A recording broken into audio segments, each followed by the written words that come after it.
Hello friends, welcome to my YouTube channel Suman Shakti. I hope कि आप सब अच्छे होंगे। मैं भी अब बहुत अच्छी हूँ। और आज मैं आपके साथ शेयर करने वाली हूँ अपना किचन क्लीनिंग रूटीन। तो खाना बनाने के बाद में किचन की जो हालत होती है वो आप सबको पता है। सबने यहाँ पे नाश्ता कर लिया है और मैंने बाबू को रेडी करके स्कूल भी भेज दिया है। तो मैं जब बाबू को खाना खिलाने के लिए आती हूँ तो मैं दाल चढ़ा देती हूँ, क्योंकि नाश्ते के साथ साथ हमारा जो लंच है वो भी रेडी होता रहता है और सिर्फ चावल बनाना होता है। तो मैं यहाँ पे दाल को फ्राई कर रही हूँ और आज मैंने सोचा है कि जो गैस के सामने वाला जो सारा डब्बा है ना वो सब क्लीन करने के लिए, क्योंकि वो बहुत नज़दीक रहता है गैस के, तो बहुत ज़्यादा गंदा हो जाता है। मुझे 15 या 20 दिन पे उसको क्लीन करना होता है। और बाबू ने बोला था लंच में हलवा बनाने के लिए, तो वो थोड़ा सा बच गया है, तो मैंने अभी उसको ऊपर रखा है। वो आएगा तो मांगेगा, क्योंकि उसका ये फेवरेट है। तो मैंने सिर्फ उसके लिए बनाया, क्योंकि मैंने बहुत सारे ड्राई फ्रूट्स उसमें रोस्ट करके डाले हैं, तो इसीलिए। और उसके साथ साथ मैं यहाँ पे सब कुछ, सबसे पहले डब्बे को निकालूंगी और उसके बाद इसको भी क्लीन करना है। तो अभी मेरा बहुत सारा काम है, तो सोच रही हूँ कि कैसे कैसे मैनेज करूँ। और बाकी सबको यही लगता है कि हम लेडीज़ों को सिर्फ़ खाना बनाना होता है, खाना बनाने के बाद में कितना सारा काम होता है, ये सिर्फ़ हम जानते हैं। तो मैं यहाँ पे फटाफट से सारे डब्बों को निकाल रही हूँ और इसका पेपर भी बहुत ज़्यादा गंदा हो चुका है। और ऑयल वगैरह भी रखा जाता है तो वो बहुत ज़्यादा करके लग जाता है, तो मैं सोच रही हूँ कि पेपर भी चेंज कर दूँगी और इसको भी मुझे क्लीन करना पड़ेगा। और देखिए, जहाँ पे रखा था वहाँ पे कितनी ज़्यादा गंदगी है। ब्लैक कलर का है तो उतना पता नहीं चल रहा है, लेकिन बहुत ज़्यादा गंदा है। तो सबसे पहले जो चीज़ें फैली हैं उसको मैं सही से करके मैं झाड़ू फटाफट से लगाऊँगी। क्योंकि झाड़ू लगाने के बाद में ही मैं सब कुछ बर्तन वगैरह और डब्बे क्लीन करूँगी, क्योंकि पूरा पानी-पानी हो जाएगा ना तो झाड़ू लगाने में प्रॉब्लम होगा।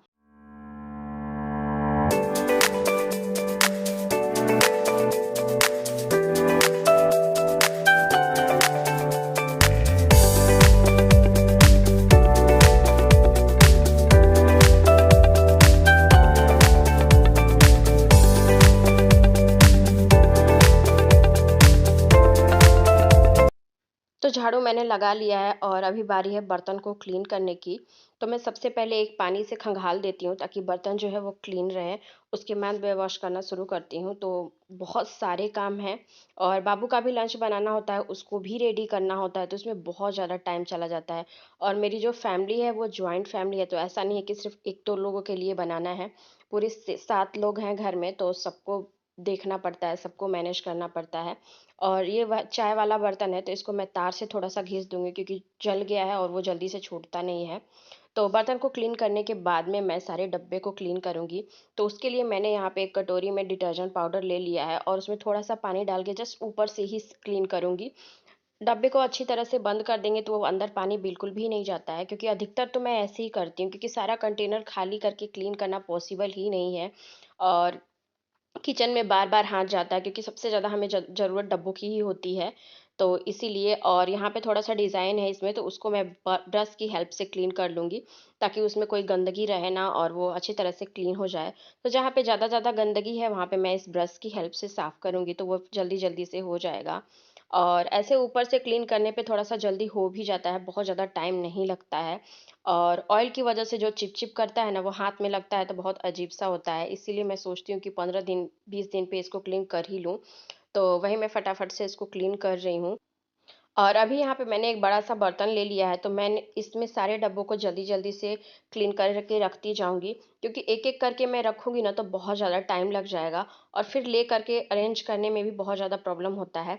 तो इसीलिए मैं किसी बड़े बर्तन में ही सारे डब्बों को एक साथ रख देती हूँ, वो सूख जाते हैं, उसके बाद मैं सब कुछ पोंछ के उसको फिर वापस से रख देती हूँ।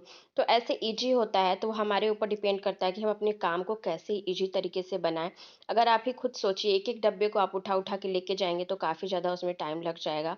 और अभी ये सारे डब्बों को रखने वाला जो स्टैंड है ना, उसको भी मैं थोड़ा-सा ज़रूर क्लीन कर देती हूँ, क्योंकि ऑयल की वजह से बहुत ज़्यादा गंदा हो जाता है। तो सबसे पहले मैंने इसको पानी से भिंगा लिया है और सेम उसी डिटर्जेंट पाउडर से इसको मैं क्लीन करने वाली हूँ।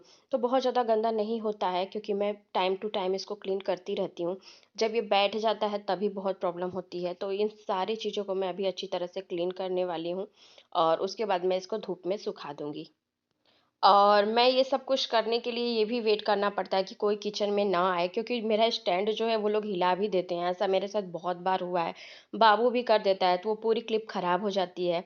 तो बाबू भी चला गया है स्कूल और बाकी मम्मी और दादी माँ थोड़ा रेस्ट कर रही हैं नाश्ता करने के बाद में।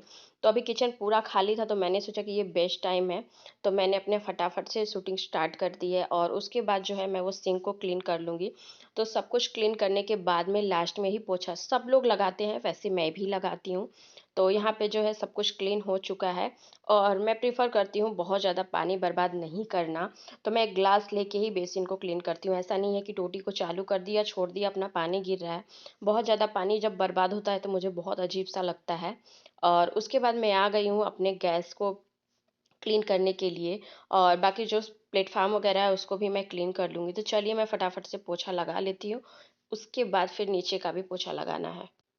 और अभी तक मैंने बिल्कुल भी नाश्ता नहीं किया और 10 बजने वाले हैं क्योंकि मेरा बच्चा ही 1 घंटा ले लेता है। उसको उठाना, ब्रश कराना, नहलाना, फिर उसको रेडी कराना, फिर उसके बाद में उसका टिफ़िन, बॉटल सब कुछ करना, नाश्ता कराना, ये सब करने में 1 घंटा चला जाता है। तो इसीलिए मुझे 10 तो आराम से बज ही जाता है। और उसके बाद यहाँ पे है हमारा डाइनिंग एरिया तो मैं इसको क्लीन करूँगी। मैंने सिर्फ़ चाय पी रखी है, 10 बजने ही वाला है, मुझे थोड़ा-सा भूख भी लग रहा है बट कोई नहीं, जब तक मेरा सारा काम फिनिश नहीं होता तब तक मैं नाश्ता करती ही नहीं हूँ। तो यहाँ पे जो है मैंने सब कुछ क्लीन कर लिया है और उसके बाद में यहीं पे मैं अपने सारे डब्बों को और जो मैंने डब्बे वाला स्टैंड है उसको मैं यहाँ पे रखूँगी।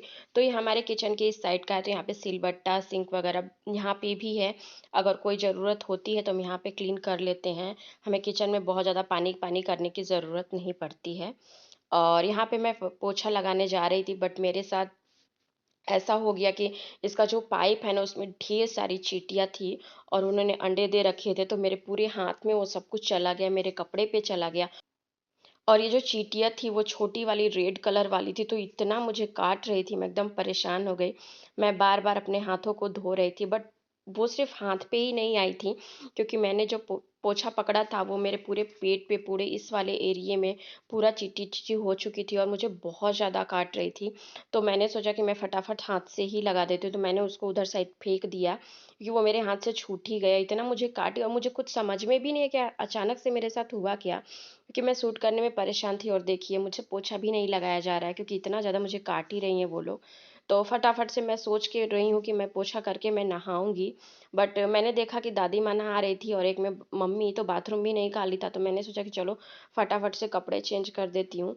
तो ये मेरे साथ पहली बार हुआ और मुझे बहुत ही ज़्यादा परेशानी, मेरा पूरा हाथ फूल चुका था और मेरे पेट में भी बहुत सारी चींटियाँ काट चुकी थी, पूरा फेस पे चढ़ रही थी। तो मैं थोड़ा-सा इरिटेट भी हो रही हूँ लेकिन काम तो करना ज़रूरी है। तो जैसे-तैसे करके मैंने हाथ से ही पोछा लगा लिया। तो मैं यहाँ पे वापस से आई हूँ, अपने हाथ को धो रही हूँ।